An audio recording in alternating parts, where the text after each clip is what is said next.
जय हिमालय जय भारत। हिमालय लोग यूट्यूब चैनल में आपका स्वागत है और मैं हूं जर्नलिस्ट डॉक्टर हरीश चंद्र लखेड़ा। आज भूमि बंदोबस्त पर बात करूंगा। आज के कालखंड में भले ही केंद्र सरकार या अन्य सरकारें किसानों के खातों में पैसा डाल रही हूं, परंतु पहले ऐसा नहीं था। स्वतंत्रता से पहले के शासकों की आय का एक मुख्य जरिया खेती ही थी। तब किसानों को अपनी आय का एक हिस्सा शासकों को देना पड़ता था। इस बारे में जब तक मैं आगे बढ़ूं, आपसे अनुरोध है कि हिमालय सभ्यता पर केंद्रित इस चैनल को सब्सक्राइब अवश्य कर दीजिए। यह अप्रैल 2023 है। उत्तराखंड राज्य का गठन हुए 22 वर्ष हो चुके हैं। आपको यह जानकर आश्चर्य होगा कि इस अवधि में प्रदेश सरकार के पास राज्य की भूमि संबंधी सही आंकड़े उपलब्ध नहीं हो पाए हैं। जिन अनुमानित आंकड़ों के आधार पर उत्तराखंड सरकार और वहाँ के विशेषज्ञ या जो भी मशीनरी है उनकी योजनाएं बना रहे हैं, वे विश्वसनीय नहीं कही जा सकते। क्योंकि देश की आज़ादी के बाद तत्कालीन संयुक्त उत्तर प्रदेश की सरकार का पहला व अंतिम भूमि बंदोबस्त 1960 से 1964 के बीच हुआ था। तब से कोई भूमि बंदोबस्त नहीं हुआ। यहाँ तक कि 1960 के बाद पूरे भारत में भी कहीं भूमि बंदोबस्त नहीं किया गया। ये आंकड़े जो भी उत्तराखंड सरकार के पास हैं, इस तरह 1960 से 1964 के बीच हुए अंतिम भूमि बंदोबस्त के हैं। इस अवधि में प्राकृतिक आपदाओं से भी अन्य कार्यों से पहाड़ की भौगोलिक व भूमि की संरचना में काफ़ी बदलाव हो चुका है, लेकिन कोई प्रयास नहीं हो रहे हैं कि भूमि बंदोबस्त किया जाए। पहले जान लेते कि भूमि बंदोबस्त है क्या चीज़। अंग्रेजों ने राज्य के लिए एक नियमित राजस्व स्रोत सुनिश्चित करने के लिए भूमि बंदोबस्त की शुरुआत की थी।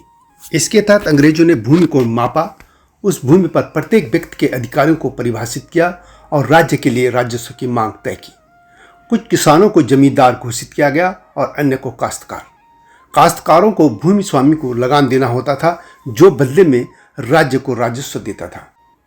यानी तमाम भूखंड जो थे उनको नापा गया, मापा गया, चाहे वो किसी के भी अधिकार में रहे हो या कब्जे में। इसी अधिकार के आधार पर राजस्व निर्धारण को भूमि राजस्व व्यवस्था का बंदोबस्त कहा गया है। वास्तव में देश में उद्योगों के विकास से पहले पूरी अर्थव्यवस्था कृषि पर निर्भर थी। उस समय राजा को सर्वाधिक कर की प्राप्ति कृषि से होती थी, यानी खेती से होती थी। अतः भू राजस्व आय प्राप्त करने के लिए भूमि बंदोबस्त व्यवस्था लागू की जाती थी। दरअसल जब भी कोई राजवंश का किसी का अंत होता था, तब नया राजवंश नई बंदोबस्ती लाता था। गढ़वाल और कुमाऊं के राजाओं के, यानी गढ़वाल में पंवार और कुमाऊं में चंद राजाओं के समय भूमि पर किसानों के निजी अधिकार नहीं थे। उससे पहले भी नहीं थे। राजा ही भूमि का स्वामी होता था तथा भूमि का प्रबंधन वह अपने प्रशासनिक या सैन्य अधिकारियों से कराता था। जो व्यक्ति वास्तविक रूप में भूमि पर कार्य करते थे, वह लगान देते थे, उन्हें खैकर कहा जाता था। ब्रिटिश काल में कुमाऊं में भूमि को थात और कृषक को थातवान कहा जाता था। पहले के कालखंड में संपूर्ण भारत में स्थायी बंदोबस्त, रैयतवाड़ी बंदोबस्त और महालबाड़ी बंदोबस्त व्यवस्था लागू थी। ब्रिटिश अधिकारियों ने उत्तराखंड के भू राजनीतिक महत्व को देखते हुए उसे एक गैर विनियमित क्षेत्र के रूप में प्रशासित किया। इसलिए कुमाऊं कमिश्नरी की व्यवस्था, जो शासन व्यवस्था थी, वो अलग रखी गई। इस क्षेत्र में स्थानीय कमिश्नर को अपने नियम स्वयं बनाकर प्रभावित करने की अनुमति दी गई थी, जिसके तहत कमिश्नर का पहला कार्य राज्य से राजस्व प्राप्त करना था। यह आपको याद होगा कि गोरखा शासन का अंत हो जाने पर कुमाऊं और गढ़वाल का जो ब्रिटिश गढ़वाल क्षेत्र है, वो शुरू में 1939 तक कुमाऊं कमिश्नरी के तहत था, और जबकि जो टेहरी क्षेत्र है वो टेहरी रियासत में चला गया था। तो इस तरह शुरुआत में यह पूरा क्षेत्र जो ब्रिटिश गढ़वाल और कुमाऊं मिलकर कुमाऊं कमिश्नरी के तहत थे। इस तरह उत्तराखंड में पहला भूमि बंदोबस्त ब्रिटिश काल के प्रारंभिक समय में 1815 में हुआ। यानी 1815 में ही गोरखों के बाद ब्रिटिश शासन शुरू हुआ था। तब से लेकर अब तक कुल 12 भूमि बंदोबस्त ही उत्तराखंड में हुए हैं। हालांकि गोरखा शासन में भी सन 1812 में भूमि बंदोबस्त का कार्य किया गया था, लेकिन गोरखा शासकों के लागू भूमि बंदोबस्त को अंग्रेजों ने स्वीकार नहीं किया था। उन्होंने अपना भूमि बंदोबस्त लागू किया था। कुमाऊं कमिश्नरी में 1815 में प्रथम स्थायी भूमि बंदोबस्त लागू किया, जैसे मैंने पहले भी किया। ब्रिटिश शासकों ने कुमाऊं और गढ़वाल पर अलग अलग समय पर मांग के अनुसार भूमि बंदोबस्त व्यवस्था लागू की थी। यह कह सकता है कि उत्तराखंड में भूमि बंदोबस्त की वास्तविक विधिवत शुरुआत ब्रिटिश शासनकाल में हुई। 1815 में गोरखालियों को पराजित करने के उपरांत उत्तराखंड में ईस्ट इंडिया कंपनी के माध्यम से अंग्रेजी राज्य प्रारंभ हो गया था। गढ़वाल के एक हिस्से को टिहरी रियासत भी बन चुकी थी। 3 मई 1815 में एडवर्ड गार्डनर को उत्तराखंड की कुमाऊं कमिश्नरी क्षेत्र का प्रथम कमिश्नर बनाया गया था। तब गढ़वाल भी उसी की ब्रिटिश गढ़वाल कुमाऊं कमिश्नरी के तहत था। ब्रिटिश शासकों ने राजस्व बढ़ाने के लिए भूमि बंदोबस्त प्रक्रिया शुरू की थी। प्रथम भूमि बंदोबस्त के लिए सन 1815 में एडवर्ड गार्डनर ने कुमाऊं में प्रथम बंदोबस्ती व्यवस्था की जो प्रक्रिया थी वो शुरू की। 2 महीने पश्चात ही गार्डनर के सहायक के रूप में G.W. ट्रेल की नियुक्ति की गई। गार्डनर ने कुमाऊं और ट्रेल ने गढ़वाल में पहला भूमि बंदोबस्त किया। गढ़वाल की बात मैं तब के ब्रिटिश गढ़वाल की बात कर रहा हूं। पहले भूमि बंदोबस्त में 1 वर्ष के लिए 35,990 रुपये लगान निर्धारित किए गए। यानी इस क्षेत्र के किसानों को इतना राजस्व अंग्रेजों के खाते में या उनके राजस्व में देना था। एक यह लक्ष्य तय गया था। 1815 से 1928 तक कुमाऊं व गढ़वाल में 11 भूमि बंदोबस्त हुए। ब्रिटिश कमिश्नर ट्रेल ने कृषि की पुनर्व्यवस्था पर ध्यान दिया। 19वीं सदी को उत्तराखंड में कृषि के इतिहास का स्वर्ण युग कहा जाता है। अकेले ट्रेल ने 1816 से 1833 के बीच कुल 7 बार भूमि बंदोबस्त किए और पटवारी की नियुक्ति भी सन 1819 में कमिश्नर ट्रेल ने ही की थी। इसके बाद दूसरा भूमि बंदोबस्त हुआ। यह 1816 में ट्रेल ने ही किया। यह भी 1 साल का भूमि बंदोबस्त था। गार्डनर के 9 महीने के कार्यकाल के पश्चात ट्रेल को कमिश्नर बनाया गया था। प्रारंभिक कृषि बंदोबस्त को 1 साला बंदोबस्त या वार्षिक बंदोबस्त कहा गया है। वार्षिक बंदोबस्त का अर्थ है कि 1 वर्ष की लगान की दर निश्चित कर देना। अंग्रेजों ने दूसरे भूमि बंदोबस्त को 1 वर्ष के लिए 41,782 रुपये लगान निर्धारित किया था। अंग्रेज सरकार इस निर्धारण को लंबे समय के लिए चलाना चाहती थी, किंतु छोटी जोतों की मालिकों की असहमति के कारण ट्रेल ने इस व्यवस्था का निर्धारण 3 वर्ष के लिए कर दिया। इसके बाद तीसरा भूमि बंदोबस्त है। यह भी 1817 में ट्रेल ने किया। यह बंदोबस्त 3 साला बंदोबस्त था। तीसरे भूमि बंदोबस्त को जो लगान राशि जो थी उसके लिए वो थी 45,548 रुपये तय की गई थी। यानी 3 वर्षों के लिए एक ही दर की लगान देनी थी। यानी ये जो राशि है ये अगले 3 साल तक इतनी ही देनी थी। हर प्रत्येक साल इतनी देनी थी। ये था। चौथा भूमि बंदोबस्त आया 1820 में। वो भी ट्रेल ने किया।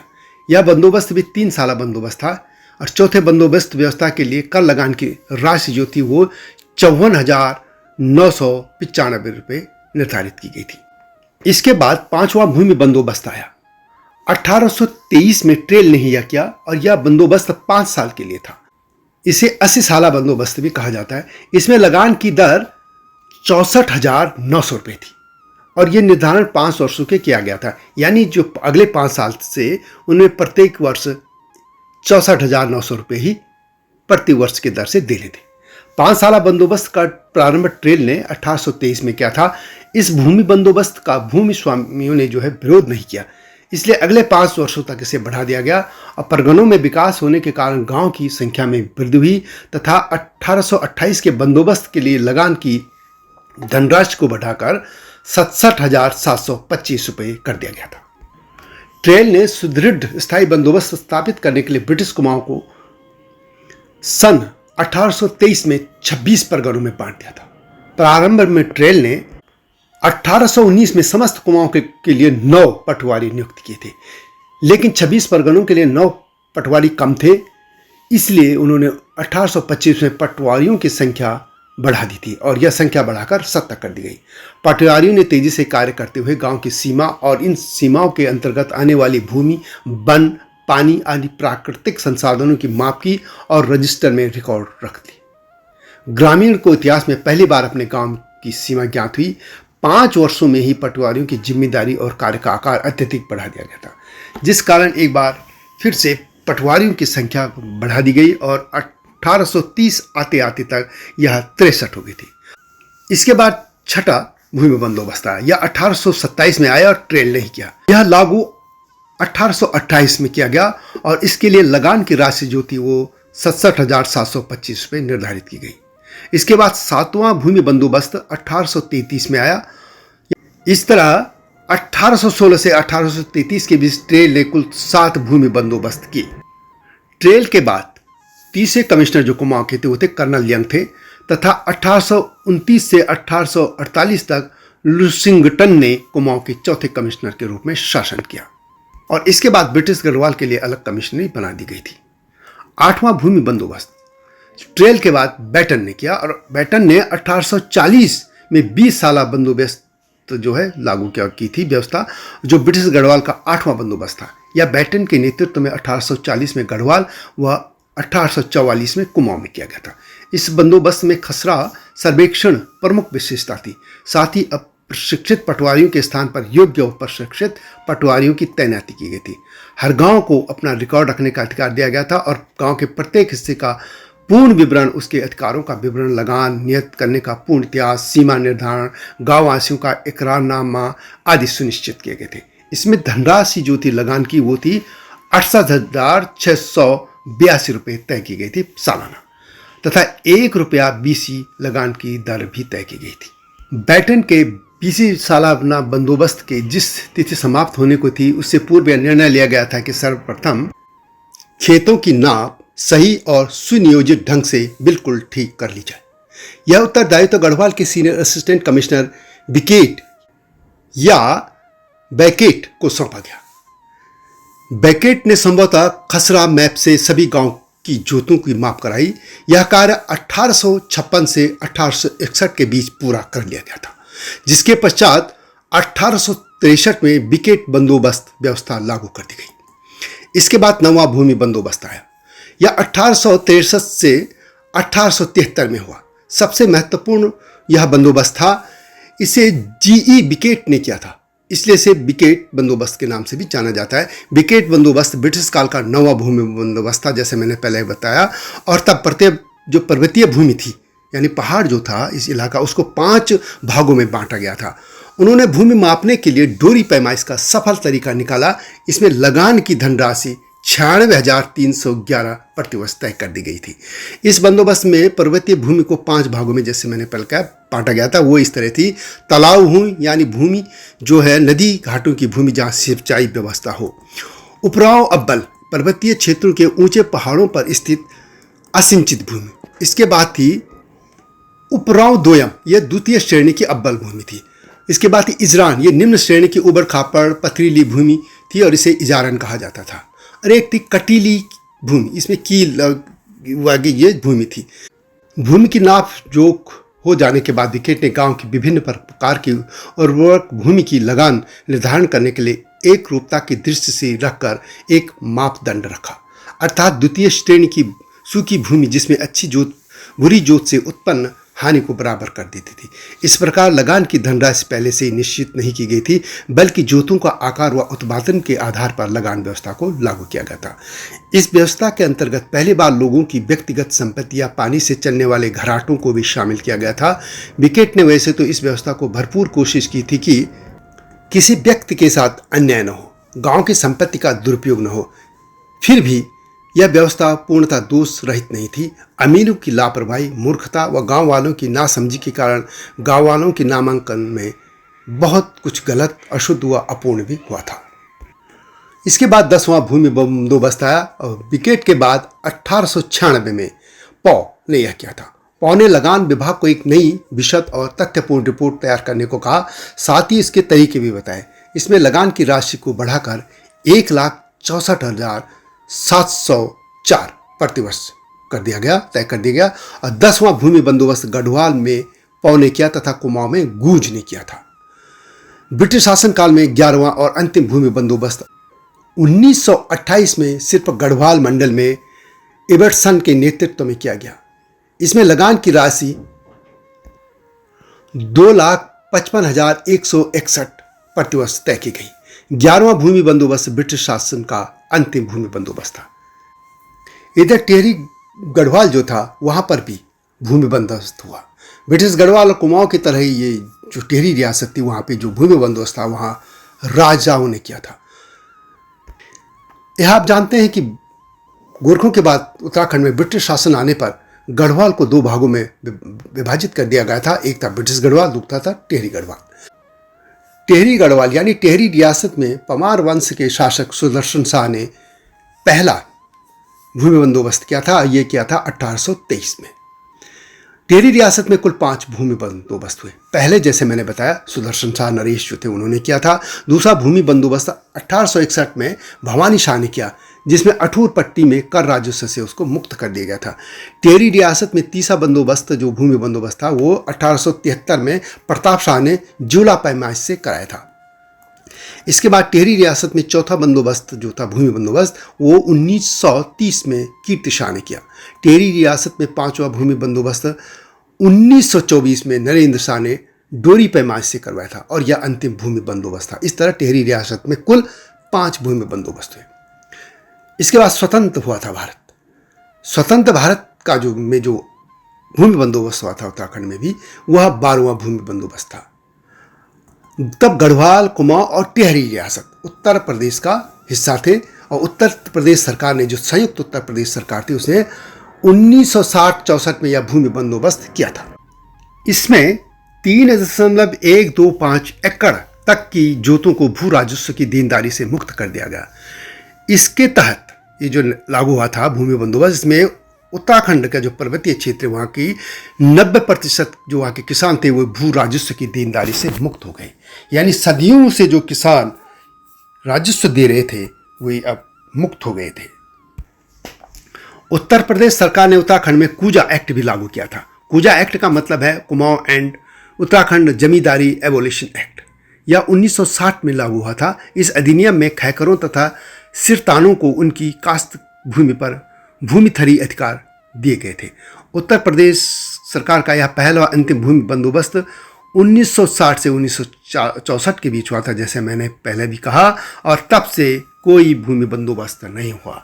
उत्तराखंड राज्य बनने के बाद, यानी संयुक्त जो उत्तर प्रदेश है उसका विभाजन होने पर भी जब उसका राज्य वहाँ से उत्तराखंड अलग बना, तो तब के बाद न उत्तराखंड में हुआ, न यहाँ तक कि भारत में भी कहीं भी नया भूमि बंदोबस्त नहीं हुआ। तो यानी जिन आंकड़ों पर सरकार भी आज काम कर रही है उत्तराखंड सरकार, वे बहुत पुराने। तो यह गाथा थी उत्तराखंड में भूमि बंदोबस्त की। और भी इसमें मैं काम कर रहा हूँ, आपको जानकारी देता रहूँगा।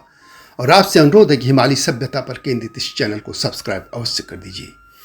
यह मेरे शोध कार्य के तहत होता है, जिसमें मैं एक मिशन के तौर पर पूरी हिमालय क्षेत्र की जानकारी देता हूँ। मेरा हिमालय जो है वो हिंदू कुश पर्वत से लेकर अफगानिस्तान यानी यहाँ से शुरू होकर नॉर्थ ईस्ट के अरुणाचल यानी म्यांमार की सीमा तक जो फैला हिमालय है, उसकी मैं सभ्यता की बात करता हूँ। इसमें भारत के अलावा नेपाल और भूटान, तिब्बत और यहाँ की जो अफगानिस्तान, पाकिस्तान का जो हिमालय क्षेत्र वो तो है ही, और पूरी हिमालय सभ्यता की मैं बात करता हूँ। सब्सक्राइब अवश्य कीजिएगा।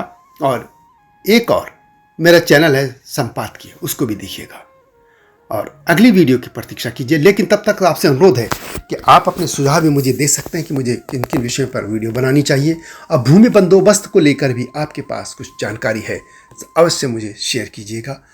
मैं चाहता हूँ कि अच्छी से अच्छी वीडियो आपके पास आती रहे, हिमालय क्षेत्र की तमाम जानकारी आपको देता रहूँ। और यह तभी सफल होगा मेरा मिशन जब आप इस चैनल को सब्सक्राइब अवश्य करिए। सब्सक्राइब करेंगे तो चैनल की और अच्छी जानकारी आपको मिलती रहेगी। तो अगली वीडियो की प्रतीक्षा कीजिए।